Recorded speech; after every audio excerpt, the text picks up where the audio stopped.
Assalamualaikum warahmatullahi wabarakatuh. Sebelumnya, izin memperkenalkan diri. Nama saya Asminifah dengan NPM 2317051028. Pada video kali ini saya akan menjelaskan tentang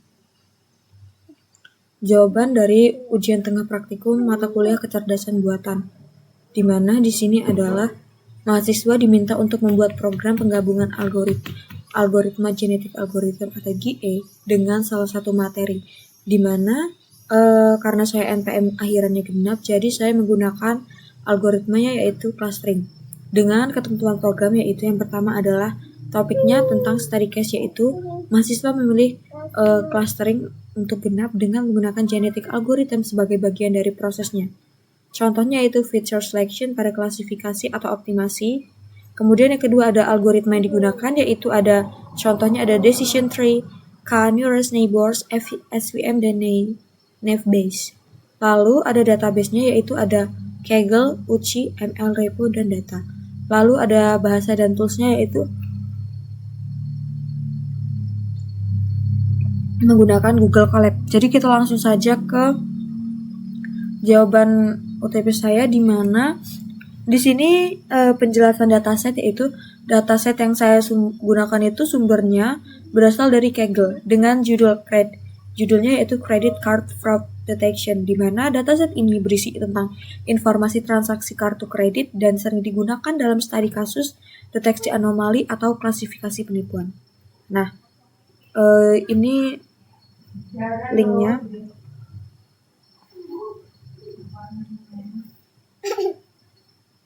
Nah, jadi ini dataset yang digunakan, saya mengambil dari Kaggle. Nah, lalu deskripsi singkatnya itu, sejak munculnya internet, revolusi digital meningkat dan telah merayap ke semua aspek kehidupan. Salah satu revolusi digital terpenting terjadi dalam sistem keuangan dan khususnya transaksi uang kepada seseorang dari belahan dunia dimanapun dan secara digital. Transaksi digital telah menjadi bagian dari kehidupan sehari-hari, seperti membeli produk secara daring, mengirim uang ke teman, menyetor uang ke rekening bank, kemudian tujuan investasi, dan lain-lain. Lalu, transaksi digital itu memiliki banyak manfaat sehingga membuka jalan bagi penipuan. Nah, lalu kemudian orang-orang mulai menggunakan media transaksi uang digital untuk mencuci uang dan membuat uang tersebut dapat berasal dari sumber yang sah.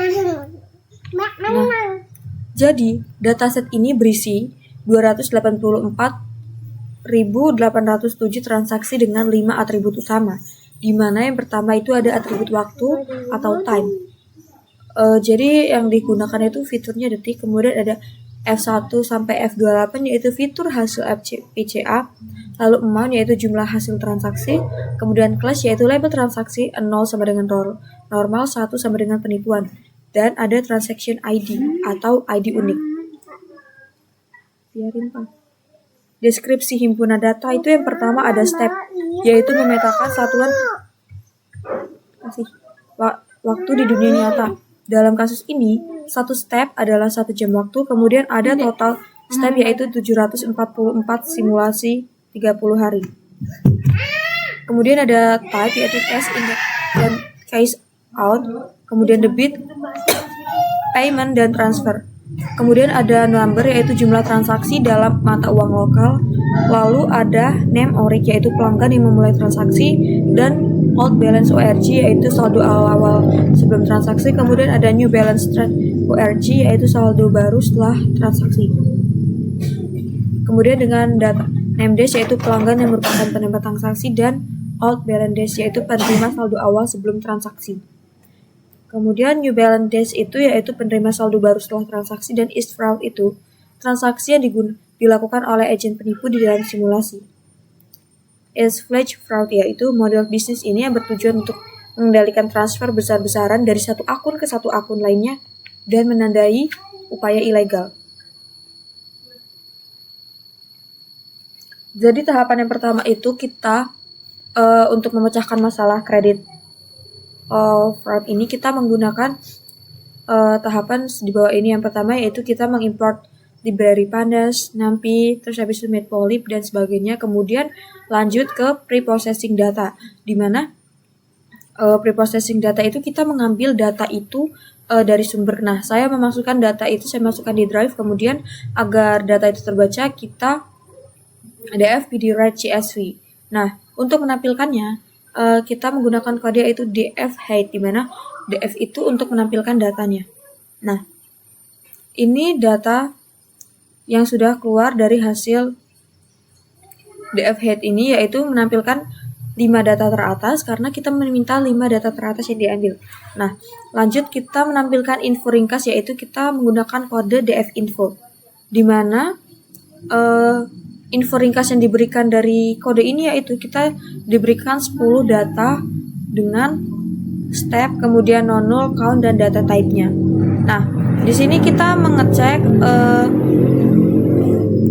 missing value-nya atau data yang hilangnya, yaitu ada step, tipe, amount, name origin, old balance org, new balance origin, name dash, old balance dash, new balance dash, is fraud, is flag fraud. Nah, ini kita dari hasil missing value-nya kita dapatkan ini. Kemudian lanjut ke preprocessing, yaitu normalisasi data, di mana yang pertama itu kita memilih hanya sebatas number atau angka yang dipilih untuk menampilkan fitur ini. Nah, di mana kode yang kita gunakan yaitu numeric features, df selection, data type include, np number. Kemudian setelah data ini dipilih, kita langsung saja mengubah data itu ke dalam bentuk data frame. Setelah data itu diubah, kita menggunakan data ini untuk original dan memisahkannya untuk data yang tidak original. Nah, dari hasil itu akan ditampilkan data yang sudah diprocessing dari kode di atas. Lanjut yang kedua itu ada implementasi genetic algorithm untuk optimasi jumlah cluster, di mana di sini kita diberikan yaitu ada pertama parameter GE, di mana ada population size, generation, mutation rate, kemudian k-min dan k-max. Nah, kemudian lanjut di sini kita menginisialisasi populasi random menggunakan nilai K. Nah, setelah populasi random itu sudah diberikan, kita itu memberikan fungsi fitness menggunakan Silhouette score, di mana di sini fungsi fitnessnya itu model sama dengan k-min sama dengan n cluster, random state sama dengan 42, dengan model yaitu model fit predict yaitu scaled df. Nah, setelah fungsi fitness itu sudah digunakan, kita langsung saja ke menyeleksi individu terbaik, yaitu menggunakan roulette wheel selection, di mana data ini itu digunakan untuk memilih individu atau hasil data terbaik yang tadi sudah digunakan dengan fungsi fitness. Lalu setelahnya kita menggunakan crossover, yaitu di mana crossover ini maksudnya dia memiliki 2 parent diubah menjadi 1 anak. Nah, setelah crossover selesai, kita ke mutasi.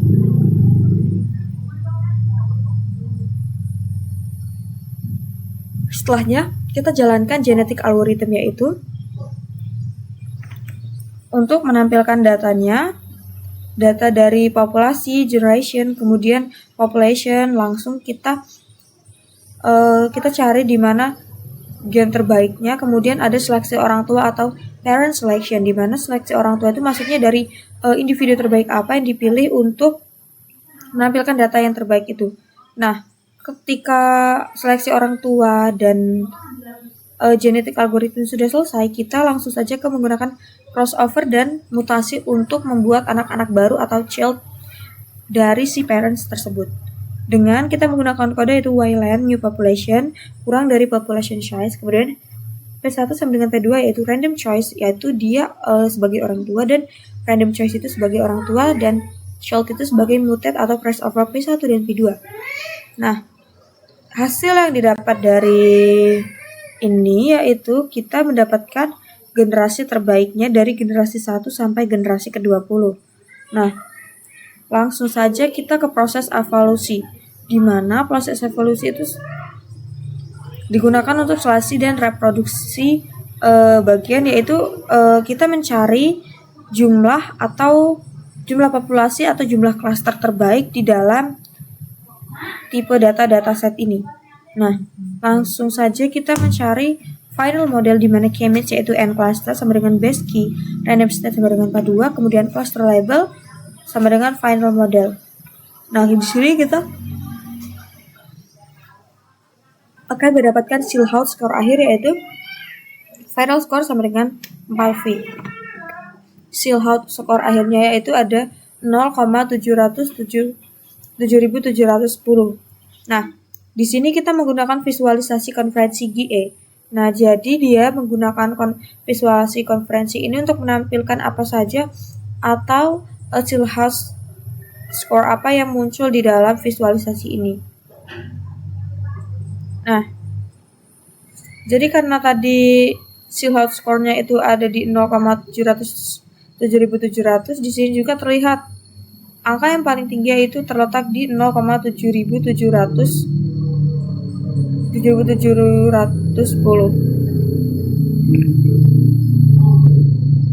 Kemudian clustering akhir dengan key terbaik itu maksudnya adalah kita mencari final model atau model yang paling bagus untuk menentukan dataset dan program yang digunakan untuk mencari dataset ini atau mencari credit fraud ini. Di sini kita sudah mendapatkan ya. Langsung saja kita ke visualisasi yang terakhir yaitu menggunakan clustering akhir dengan K5. Nah, kita dapat bahwa persebarannya itu dapat paling banyak itu ada di cluster 2, kemudian ada di cluster 1,